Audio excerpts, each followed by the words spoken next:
Bismillahirrahmanirrahim. Assalamualaikum warahmatullahi wabarakatuh. Terlebih dahulu, kami ingin mengucapkan jutaan terima kasih kepada Dr. Hasnah binti Anwar, pensyarah kami dalam subjek Falsafah EBU 2072 atas penunjuk ajar beliau kepada kami. Saya Wan Nur Amalina binti Wan Muhammad Zulkifli dan bersama rakan seperjuangan saya Suryani binti Muhammad Hassan. Kami akan membentangkan tentang tajuk analisis perkembangan pendidikan di Malaysia bermula dari laporan Razak sehingga masa kini dari sudut kurikulum. Sistem pendidikan melalui sistem persekolahan merupakan elemen penting dalam membangunkan sesebuah negara dalam bidang ekonomi, politik dan sosial.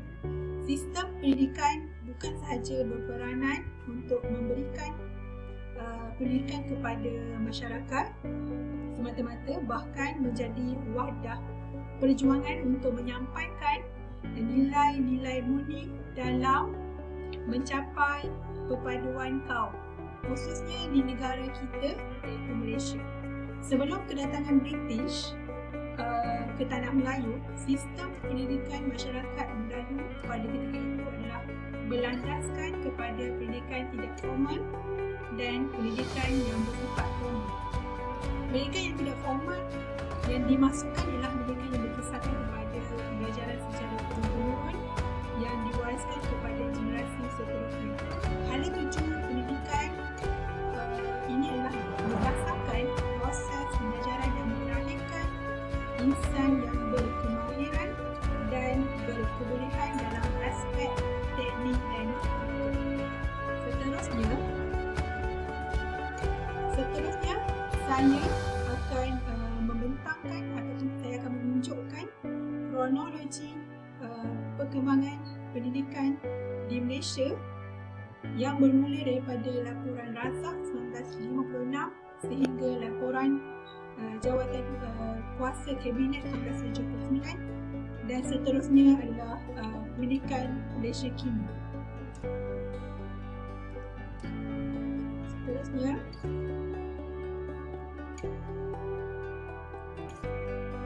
kronologi perkembangan pendidikan yang bermula laporan Razak iaitu 1956, seterusnya Ordinan Pelajaran 1957, Laporan Rahman Talib 1960, Akta Pelajaran 1961, yang kedua Laporan Aminuddin Baki 1964 dan yang keenam Akta Bahasa Kebangsaan 1967 dan yang ketujuh Laporan Husin On 1971 dan yang ke-8 Laporan Jawatan Kuasa Kabinet 1979 sehingga Malaysia kini.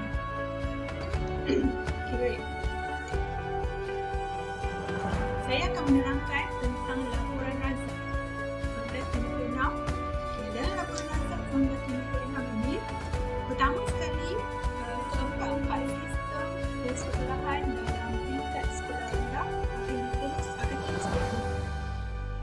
Kurikulumnya akan dipinda dan disesuaikan dengan penyerapan unsur-unsur kebangsaan ke dalamnya. Sistem persekolahan ini akan dipinda kepada dua kategori sahaja, iaitu sekolah umum dan sekolah jenis umum.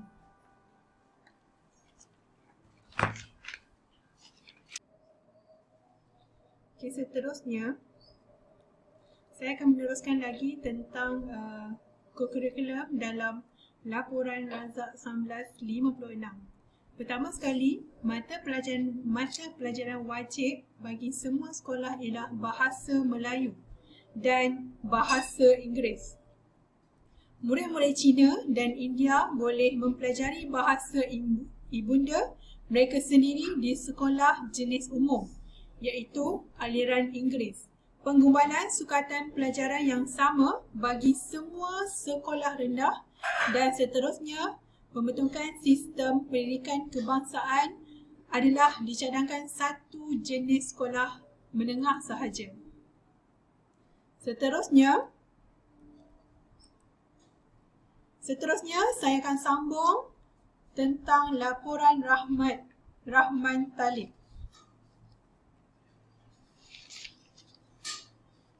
Laporan Rahman Talib 1960 yang diperakuan dalam Akta Pendidikan 1961 telah mengabdikan cita-cita yang terkandung dalam laporan Razak dan menggariskan hasrat sistem pendidikan kebangsaan yang terdapat sekarang. Dan di antara apa yang termaktub dalam kurikulum dari segi laporan Rahman Talib, yang pertama ialah menyediakan pendidikan percuma di sekolah rendah. Yang kedua adalah memberi kedudukan yang wajar kepada bahasa Melayu sebagai bahasa kebangsaan. Yang ketiga, bagi sekolah menengah, semua peperiksaan awam hendaklah dijalankan dalam bahasa rasmi sahaja. Seterusnya, kemudahan hendaklah diberikan untuk mengajar agama Islam di sekolah jika terdapat sekurang-kurangnya ada 15 orang murid yang beragama Islam. Yang seterusnya, menubuhkan sekolah pelajaran lanjutan dan mengadakan peperiksaan penilaian tahun 6, dan yang seterusnya pendidikan moral diterapkan dan dititik beratkan, iaitu dari segi akhlak. Dalam laporan Rahman Talib ni sangat mentitik beratkan. Dan laporan Rahman Talib 1960 dia mengikut kurikulum lama sekolah rendah KLSR. Seterusnya, dari segi Akta Pelajaran Pendidikan 1961. Akta Pelajaran Pendidikan 1961 ianya merupakan dasar pendidikan persekutuan bertujuan untuk menubuhkan satu sistem pendidikan kebangsaan yang memupuk perkembangan kebudayaan, ekonomi dan politik Malaysia, dan di samping menjadikan bahasa Malaysia sebagai bahasa kebangsaan. Analisis perkembangan pendidikan dari sudut kurikulumnya ialah, yang pertama, bahasa kebangsaan diperkukuhkan kedudukannya dan memperuntukkannya sebagai bahasa perhantar utama dalam sistem pendidikan. Yang kedua ialah bahasa Melayu dijadikan sebagai mata pelajaran wajib. Yang ketiga, kurikulum semua jenis dan kategori sekolah diselaraskan dengan kehendak negara. Yang keempat, peperiksaan diwajibkan. Dan yang kelima, subjek pendidikan agama Islam bermula 1962. Seterusnya, saya akan meneruskan lagi berkenaan laporan Jawatan Kuasa Kabinet 1979. Mana kertas saya yang tu? Satu lagi tu. Ada.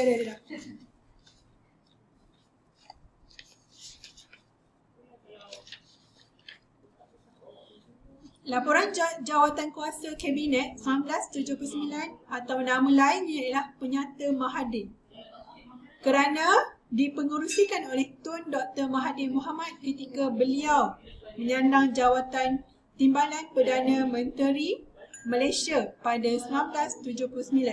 Tujuan kajian dalam laporan ini adalah untuk mengkaji semula matlamat-matlamat dan keberkesanan sistem pendidikan yang diamalkan ketika itu. Pada masa yang sama, objektifnya juga adalah untuk mencapai perpaduan negara dalam masyarakat berbilang kaum, di samping meningkatkan serta melanjutkan lagi dasar pendemokrasian pendidikan untuk mencapai keseimbangan dalam semua aspek pendidikan di antara bandar dan luar bandar. Tumpuan laporan Jawatan Kuasa Kabinet dalam perkembangan kurikulum adalah, yang pertama, rancangan pendidikan yang dikendalikan oleh sesebuah sekolah ataupun sesebuah institusi pelajaran untuk mencapai matlamat pendidikan Yang kedua, fokus sukatan pelajaran dan kandungan mata pelajaran.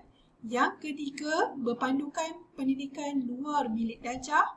Yang keempat, sukatan pelajaran yang sama kandungannya dan peperiksaan yang seragam. Seterusnya, mewujudkan PSU. Dan yang terakhir, pendidikan sosial diajarkan di sekolah rendah dan sekolah menengah. Matlamat dalam jawatan kuasa kabinet ni adalah jawatan kuasa kabinet ditugaskan untuk menjadi pelaksana dasar pelajaran kebangsaan menerusi sistem pelajaran yang ada pada tahun 1979. Dan kurikulumnya merangkumi yang pertama, sukatan pelajaran yang sama kandungannya dan peperiksaan yang sama. Yang kedua adalah bahasa Malaysia sebagai bahasa perpaduan. Yang ketiga, kurikulumnya merangkumi pendidikan sivik. Dan yang keempat, pendidikan agama, moral dan etika.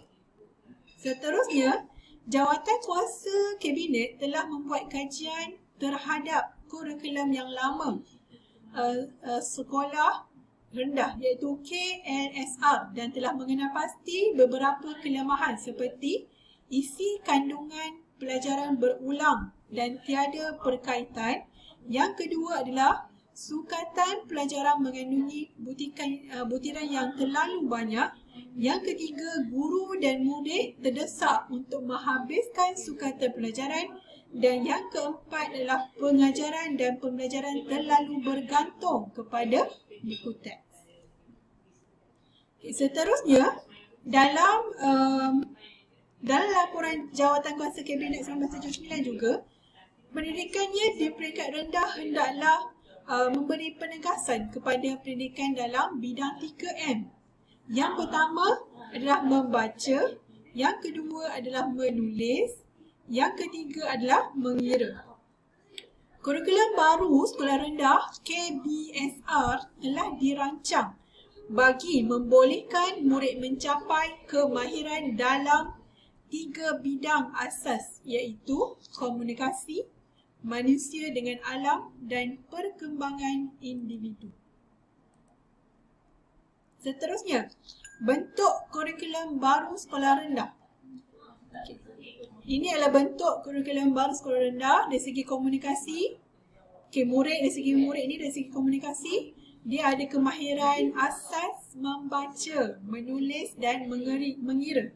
Dan murid tersebut dapat mengetahui bahasa Malaysia dengan baik dan adanya matematik, pembelajaran matematik. Seterusnya, murid juga perkembangan individu seorang murid juga dari segi mata pelajaran muzik, pendidikan seni dan kemahiran manipulatif. Dan dari segi manusia dengan alam sekeliling, adanya kerohanian, nilai dan sikap kemanusiaan dan persekitaran. Pendidikan agama Islam, pendidikan moral dan pendidikan alam dan manusia. Seterusnya, dalam laporan ini juga adanya kurikulum bersepadu sekolah menengah. Apa itu kurikulum bersepadu sekolah menengah? KBSM adalah diolah melalui 3 bidang utama iaitu komunikasi, manusia dan alam sekeliling yang merangkumi agama, moral, sains dan kemasyarakatan serta bidang perkembangan diri. Kurikulumnya merangkumi mata pelajaran yang dirangka secara bersepadu dan menyeluruh dibahagikan kepada teras dan elektif. Di peringkat peralihan, tingkatan 1, 2 dan 3 diwajibkan belajar semua mata pelajaran teras serta memilih mata pelajaran tambahan seperti bahasa Cina atau Tamil. Pelajar tingkatan 4 dan 5 diwajibkan belajar kesemua 7 mata pelajaran teras dan boleh memilih pelajaran elektif. Seterusnya, pelaksanaan KBSR dan KBSM ke arah wawasan 2020. Kurikulum baru sekolah rendah ditukarkan kepada kurikulum bersepadu sekolah rendah. Di antara perubahan kurikulum yang utama adalah yang pertama, menyerapkan nilai-nilai murni dalam semua aktiviti PDP. Yang kedua, sukatan pelajaran disusun semula. Dan yang ketiga, pelaksanaan konsep sekolah bestari yang memperkenalkan 4 mata pelajaran di peringkat permulaan, iaitu Bahasa Melayu, Bahasa Inggeris, Matematik dan Sains.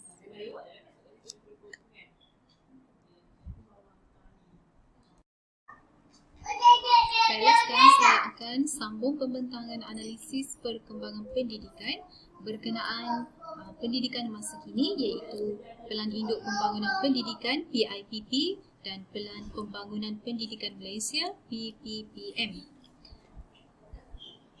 Okey, PIPP ini merupakan agenda penting kerajaan untuk membangunkan satu sistem pendidikan yang bertaraf dunia.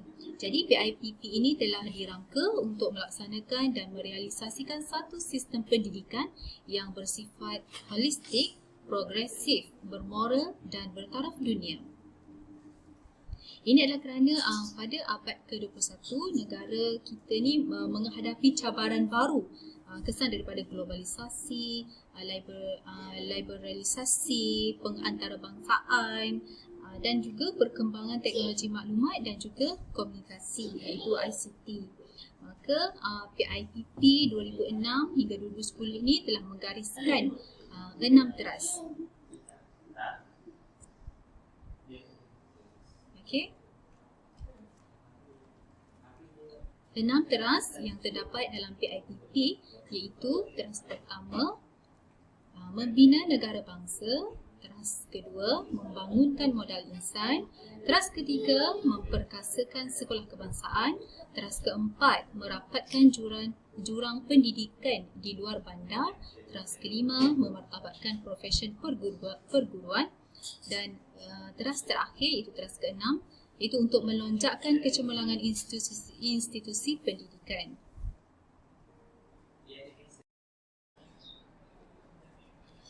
Dalam keenam teras tersebut, elemen kurikulum terdapat dalam teras yang salah satunya terdapat dalam teras yang kedua, iaitu membangunkan modal insan. Membangunkan modal insan ni ialah dengan seperti memperkembangkan potensi diri, melengkapkan diri dengan pelbagai kemahiran. Contoh kemahirannya, kemahiran berkomunikasi berkesan, kebolehan dalam menggunakan ICT dengan baik, dapat berfikir secara kreatif dan kritis. Okay. Maka pelaksanaan KBSR dan juga KBSM ni akan diuji semula agar lebih menekankan kemahiran berfikir aras tinggi, iaitu KBAT. Kemudian pendekatan pengajaran dan pembelajaran akan diperkenalkan untuk melahirkan ataupun mencungkil minat murid. Okey. Sebelum ni kita hanya mentaksir murid melalui peperiksaan sahaja. Namun dengan kurikulum yang baharu ini kita dapat mencungkil bakat dan juga minat murid. Seterusnya dapat memantapkan sistem pentaksiran dan juga penilaian. Standard prestasi kebangsaan bakal diperkenalkan untuk dibandingkan dengan negara-negara lain. Kerana standard ini digunakan di negara kita dan dinilai juga di negara lain. Okay. Kemudian dengan pemantapan kurikulum seperti dengan adanya pelaksanaan JECOF dan juga moral. Seterusnya, pendidikan sivik dan kewarganegaraan akan diperluaskan ke tahap 2, sekolah rendah dan juga sekolah menengah.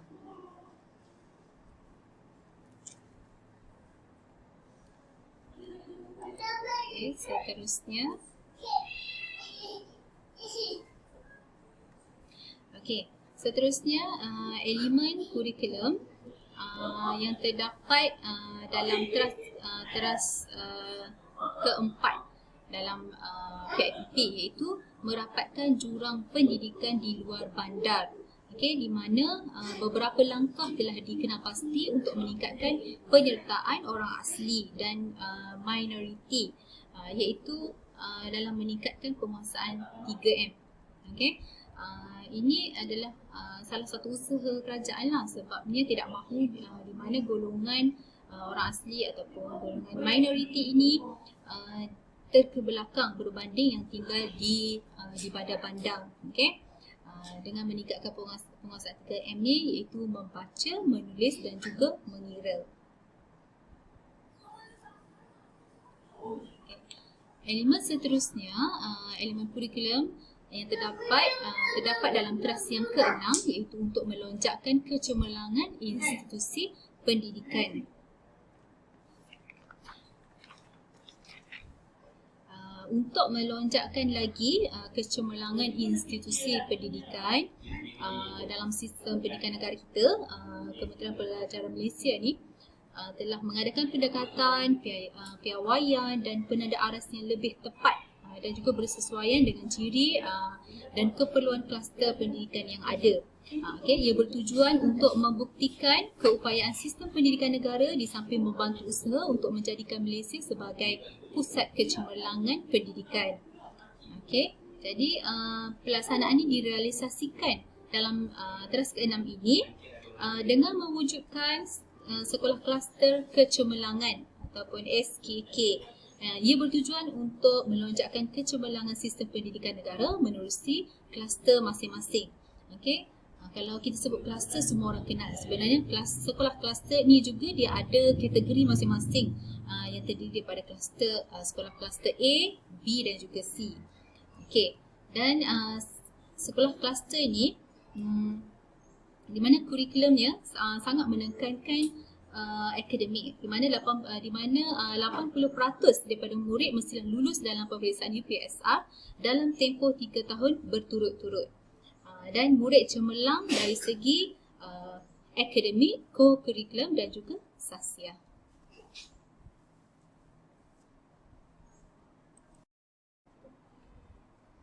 Baiklah, seterusnya Pelan Pembangunan Pendidikan Malaysia PPPM 2013 hingga 2025.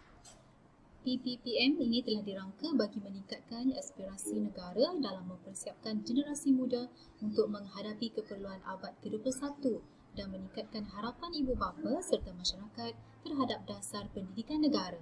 Pelan ini melangkarkan visi sistem pendidikan dan aspirasi murid yang dapat memenuhi keperluan negara pada masa hadapan. Pelan ini dibangunkan dengan 3 objektif khusus, iaitu untuk memahami prestasi dan cabaran semasa, mewujudkan visi dan aspirasi yang jelas untuk setiap murid dan menggantikan transformasi sistem pendidikan yang komprehensif merangkumi perubahan penting dalam kementerian. Namun, sistem pendidikan ini kekal komited untuk membangunkan murid secara menyeluruh, di mana kurikulum sekolah Malaysia ni bermatlamatkan untuk membangun anak-anak secara menyeluruh ni merangkumi intelek, rohani, emosi dan juga jasmani yang selari dengan falsafah pendidikan kebangsaan. Sebagai contoh, pendidikan agama Islam ataupun pendidikan moral ni wajib diberikan kepada semua murid dari tahun 1 hinggalah tingkatan 5. Walau bagaimanapun, terdapat kesedaran yang semakin meningkat di peringkat global bahawa penggunaan 3M iaitu membaca, menulis dan mengira sahaja tidak mencukupi. Tumpuan bukan hanya kepentingan memperoleh ilmu pengetahuan, tetapi membangun kemahiran berfikir aras tinggi. Generasi murid terbaik yang bagaimanakah yang ingin dihasilkan untuk berdepan dengan cabaran abad ke-21 ini? Jenis pendidikan yang bagaimanakah perlu disediakan untuk mereka menghadapi dunia globalisasi yang begitu pantas? Maka Pelan Pembangunan Pendidikan Malaysia PPPM ini telah dirangka dengan mencadangkan 11 anjakan strategik dan operasi yang perlu dilaksanakan oleh kementerian bagi mencapai visi yang dihasratkan.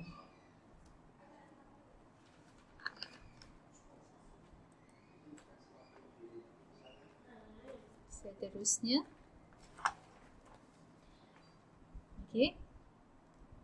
PPPM berhasrat untuk mencapai 5 keberhasilan bagi sistem pendidikan Malaysia secara menyeluruh, iaitu dengan adanya 5 aspirasi sistem. Yang pertama, akses. Akses ini dari segi kesamarataan peluang pendidikan sama ada di luar bandar maupun bandar. Yang kedua, kualiti.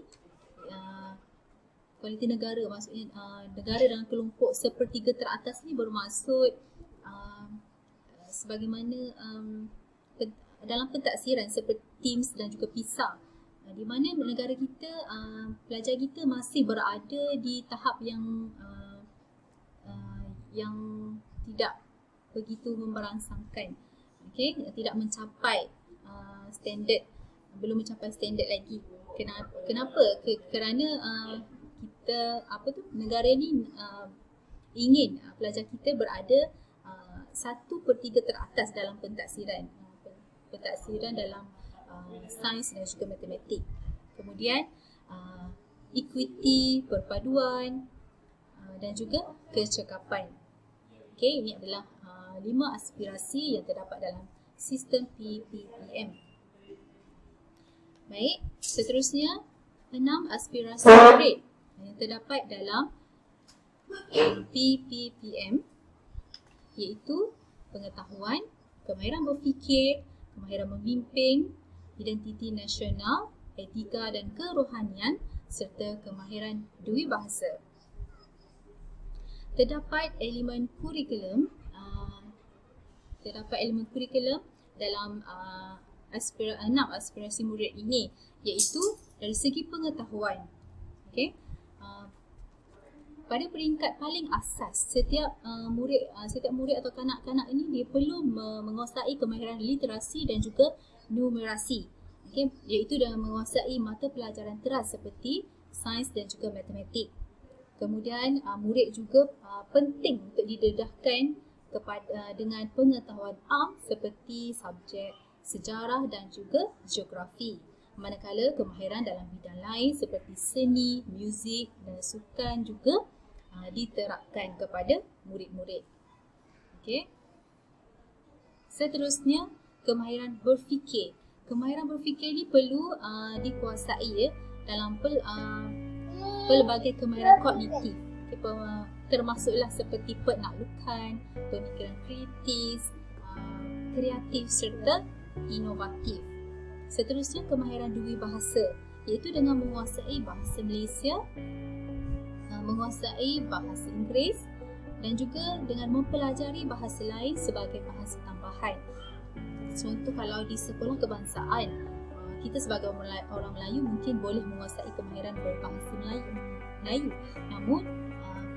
Namun bagi kaum lain, belum tentu mereka dapat menguasai kemahiran bahasa Melayu ni.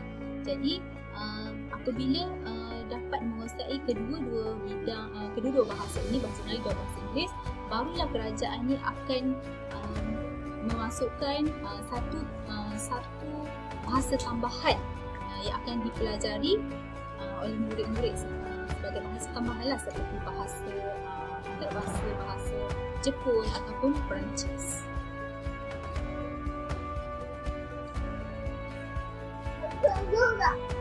Seterusnya,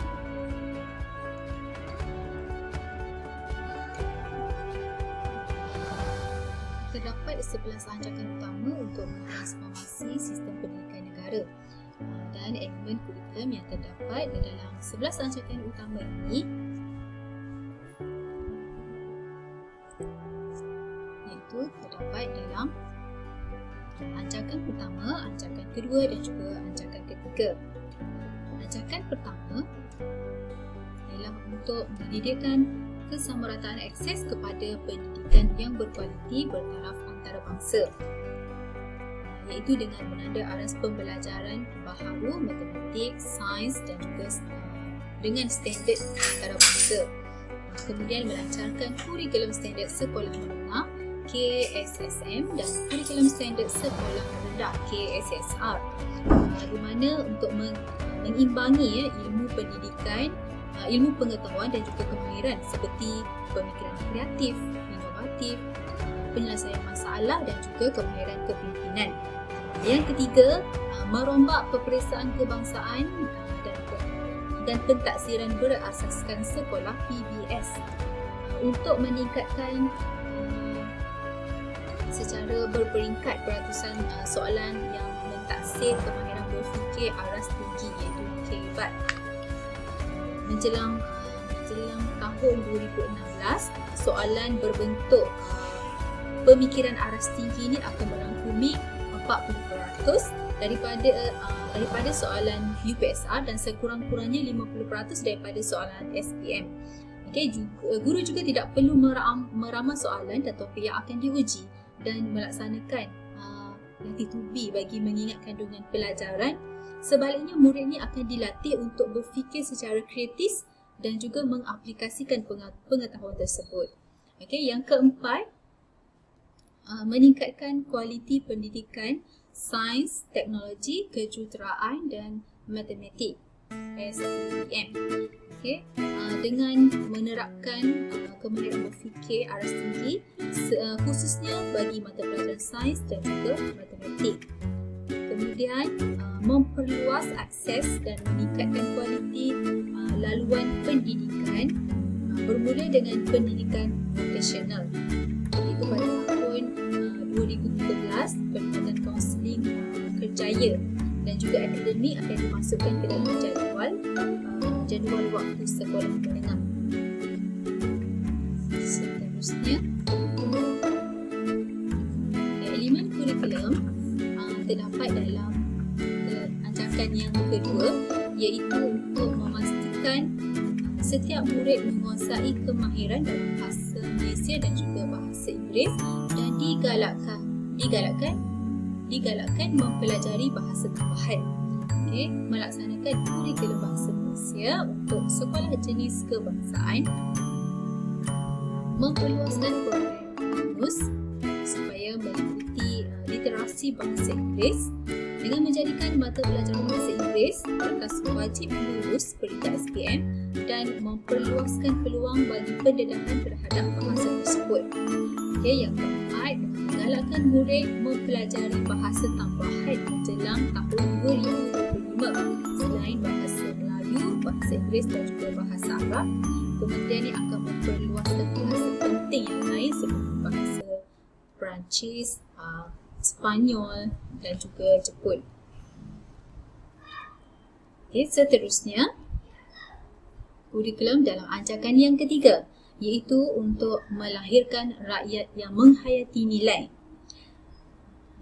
dengan mengukuhkan pendidikan agama Islam dan juga pendidikan moral dengan lebih tumpuan kepada perpaduan dan memupuk persefahaman yang erat antara murid. Pelaksanaan KSSR yang disemak semula dan juga KSSM memerlukan setiap murid ni melibatkan diri dalam khidmat komuniti, bukan sekadar pembelajaran dalam kelas sahaja. Kurikulum PI iaitu pendidikan agama Islam dan juga pendidikan moral ni diperkukuhkan supaya merangkumi tumpuan yang lebih kepada pemahaman tentang nilai-nilai perpaduan dan hubungan baik sesama insan. Seterusnya, transformasi pendidikan ini akan dilaksanakan dalam tempoh 13 tahun di mana terdapat 3 fasa yang dipanggil sebagai 3 gelombang. Gelombang pertama iaitu pada tahun 2013 hingga 2015 untuk mengubah sistem dengan menyokong guru dan memberikan tumpuan kepada kemahiran yang utama. Gelombang yang kedua pada 2016 hingga 2020 untuk memacu peningkatan sistem, dan seterusnya gelombang yang ketiga pada tahun 2021 hingga 2025 untuk menganjak ke arah kecemerlangan melalui peningkatan keluasan operasi. Baik, kita tengok gelombang yang pertama. Gelombang yang pertama ni untuk mengubah sistem dengan menyokong guru dan memberi tumpuan kepada kemahiran yang utama, iaitu dengan meningkatkan standard pembelajaran melalui bimbingan guru secara khusus. terutamanya dalam mata pelajaran teras iaitu bahasa Malaysia, bahasa Inggeris, matematik, sains. Okey. Kemudian mereka bentuk semua soalan peperiksaan menjurus kepada soalan kemahiran berfikir aras tinggi. Yang ketiga, melaksanakan kurikulum standard sekolah rendah KSSR, bahasa Malaysia, sekolah jenis kebangsaan untuk murid yang bahasa ibundanya bukan bahasa Malaysia. Okey, dan mengukuhkan penguasaan kemahiran berbahasa Inggeris dengan adanya melaksanakan satu bestari net. Okey, maksudnya kesemua sekolah ni untuk mengintegrasikan ICT dalam pembelajaran. Okey. Kemudian dalam gelombang yang kedua, untuk memacu peningkatan sistem ialah dengan melaksanakan kurikulum standard sekolah menengah KSSM dan juga kurikulum sekolah rendah KSSR. Yang kedua, untuk menarik minat dan kesedaran masyarakat dalam STEM, iaitu sains, teknologi maklumat, matematik, bahasa Inggeris. Okay. Kemudian yang ketiga, merintis pilihan program untuk meningkatkan pendedahan kepada bahasa Inggeris, dan yang seterusnya untuk memacu inovasi yang berunsurkan teknologi maklumat iaitu ICT. Manakala dalam gelombang yang ketiga pula, dalam fasa yang terakhir iaitu pada tahun 2021 hingga 2025 pula, ialah untuk meningkatkan inovasi dan pilihan bagi meningkatkan penguasaan bahasa Malaysia dan juga bahasa Inggeris serta melaksanakan program dan inovasi ICT ini bagi kumpulan yang berkeperluan khusus. Baiklah, kalau kita lihat di sini, ini merupakan lampiran yang kami masukkan. Kat sini kita dapat lihatlah ya, perbandingan kedudukan PISA 2009 bagi Malaysia. Di sini kedudukannya Malaysia mendapat dari segi bacaan, Malaysia mendapat tangga yang kedudukan 54. Okey, skor 414. Matematik pula berada skor 404, sains pula 422. Jadi dekat sini negara masih lagi maksudnya pelajar-pelajar kita masih belum mencapai standard untuk berfikir berfikiran kritis dan kreatif lah, berfikir kemahiran berfikir aras tinggi. Jadi ini merupakan lampiran yang kami dapat lah ya. Sebagai kesimpulannya, perkembangan pendidikan di Malaysia ternyata mengalami banyak perubahan, terutama sejak zaman penjajahan hinggalah zaman selepas merdeka. Perkembangan masyarakat seiring dengan perkembangan dasar-dasar negara yang sentiasa ditambah baik bagi memastikan keperluan rakyat terbela. Perubahan dalam sektor pendidikan menjadikan intipati penting dalam pengukuhan perpaduan negara ke arah yang lebih baik kerana pendidikan menjadi peneraju pembentukan masyarakat. Aspek-aspek murni amat penting dan ditekankan dalam pendidikan kerana sebagai sebuah masyarakat majmuk, nilai-nilai perlu ada dalam setiap warga negara. Namun, walaupun banyak perubahan yang telah dilakukan, kelemahan-kelemahan masih lagi wujud dan perlu diambil serius oleh pihak kerajaan, terutamanya Kementerian Pendidikan untuk menyelesaikan dengan segera. Oleh itu, untuk mencapai matlamat perpaduan negara yang kukuh, seluruh masyarakat perlu berganding bahu seiring dengan usaha murni kerajaan melalui dasar dan rancangan baru, mutu pendidikan yang sempurna serta hubungan masyarakat yang harmoni menjadi tonggak kejayaan yang akan menjadikan Malaysia sebuah negara yang maju dan dapat merealisasikan pemilikan Malaysia kini. Sekian Wabillahi taufiq wal hidayah. Assalamualaikum warahmatullahi wabarakatuh.